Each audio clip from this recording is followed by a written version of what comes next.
bizim grafiğimiz şeylerek men gelmeli saat 10 diýdim. Şo gence kaharlı gözüne de yaş gelip aylarcan idi. Biz sen üçüncü tak geldik diýdi. Sen hem gelmedin diýdi.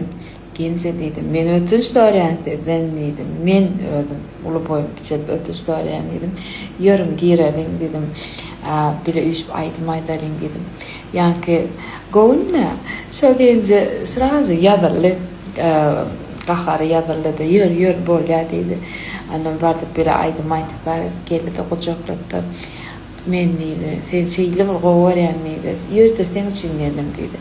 Diýjek bolanym şular ýaly adamyň gözüne söýüp görýän on mehile diýdim. O ýetese zat ýok da adamyň ýüregini gazanmak şeýle bir kynda.